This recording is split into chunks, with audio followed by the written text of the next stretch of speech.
If you're like me, you probably gave no thought as to whether or not you wanted to purchase the biggest LEGO set ever when it was announced, or even before it was announced when all the leaks and rumors were happening.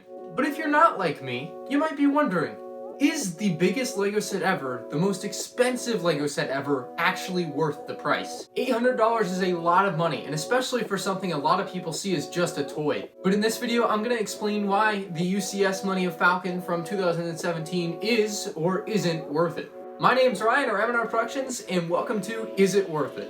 I feel like if I'm going to give you an idea of whether this set is actually worth $800, we should definitely look at the box first. And I will say that the box itself, the instructions are also in here, is very heavy. I mean, you would think that this is very heavy, but this in itself, just the empty box with the instructions in there, is very heavy. In fact, the whole thing altogether is like 25 pounds. Now that's a lot of LEGO.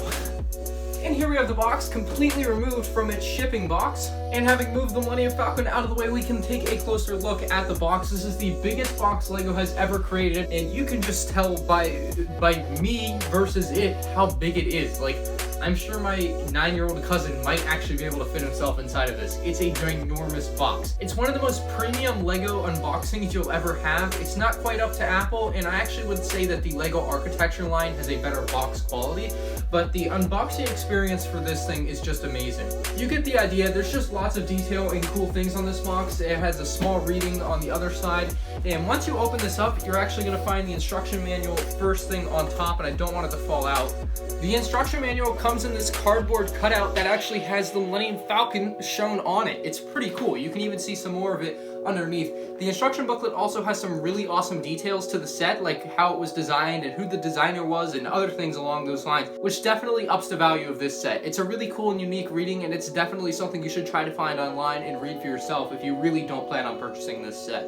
The other reason I find the unboxing to be so premium feeling is that inside of the main box, you'll find 4 separate boxes that make it feel more premium. You have the Millennium Falcon created with one giant kind of combination of the 4 boxes, and on each individual box, you'll also find the Millennium Falcon with this kind of silhouette outline look. So very, very awesome. All the bags come inside of these, and that's how it's packaged up.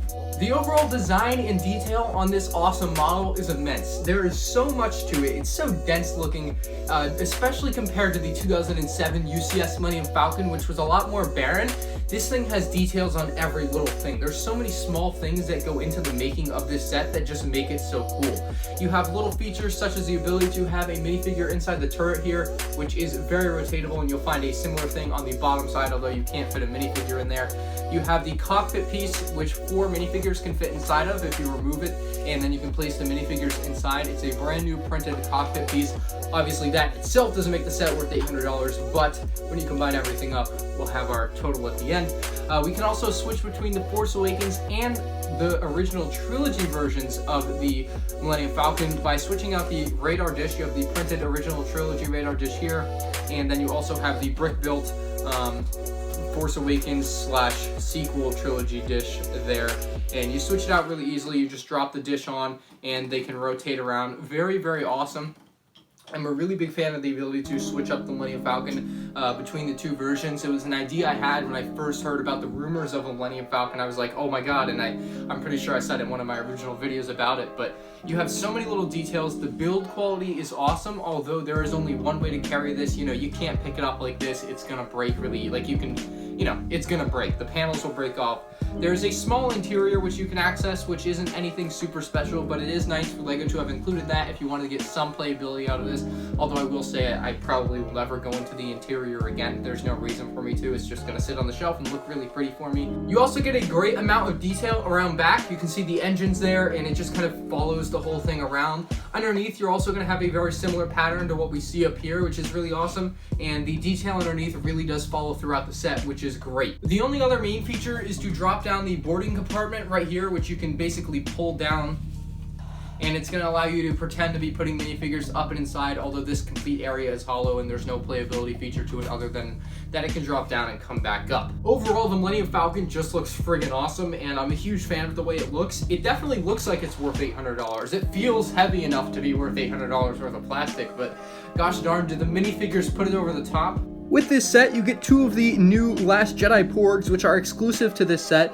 You get a BB-8, a Han Solo, a Rey, and a Finn, which are returning from The Force Awakens. They aren't new minifigures at all. You also get a old Chewbacca minifigure there, but the 2 other exclusives are going to be the Han Solo Hoth and the Princess Leia Hoth, and both of them have on the other side of their faces the second face, which has the breathing thing for when they're inside the space slug, which is a brand new and unique print that has never been on any Han or Leia minifigure before, not even in an older version. Then we have a C-3PO, which looks amazing, and then lastly we have the Mynock, and that's the only Lego Mynock that has ever been produced. It's the only one we have ever seen in any Lego set ever. So the minifigures overall are really cool. I feel like there could have been a couple more exclusives to make it more worth it, but overall I think the Han and Leia are very awesome exclusives, and so far the reaction to them has been great, and so are the 2 cute Porgs. I really love the Porgs, and so does my girlfriend, to be honest.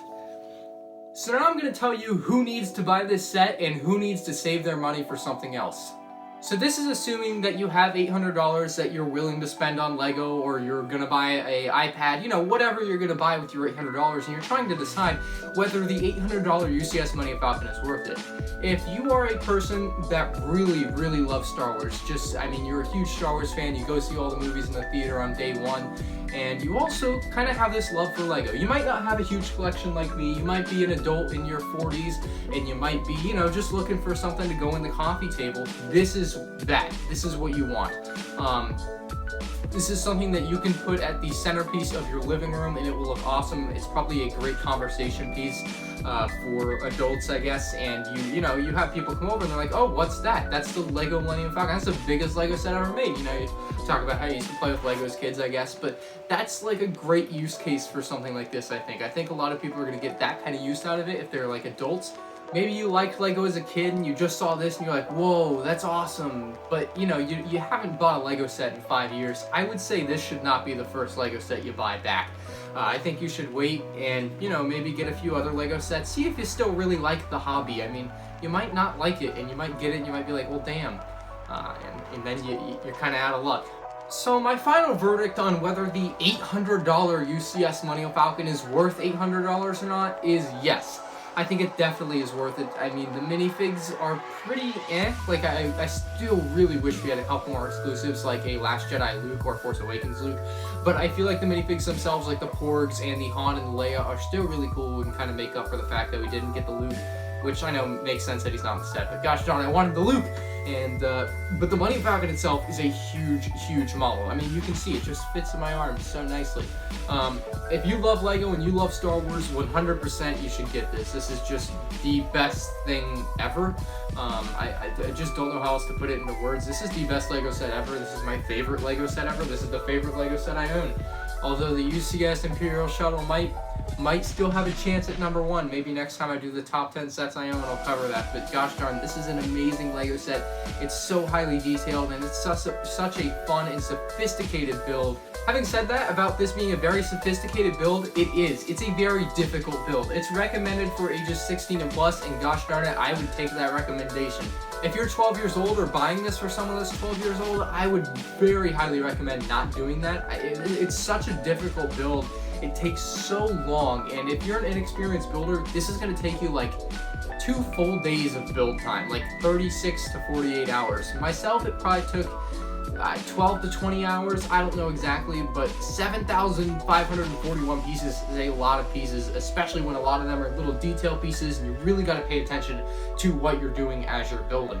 Ultimately, though, it does come down to your personal opinion on whether or not it's worth it for you. It's definitely worth it for me, and if you're someone that loves Lego and loves Star Wars, it's definitely going to be worth it for you, I think. And if you're someone that doesn't love Lego or doesn't love Star Wars, you know, you're a fan of one but not the other, it's probably going to be a big disappointment for you. You're just going to be like, oh, that's just a big hunk of junk sitting in the corner of my room now. But who knows, you might get an awesome use out of it. I would recommend watching our review if you want to know what everything the set does is, so definitely check that out with the link in the description below.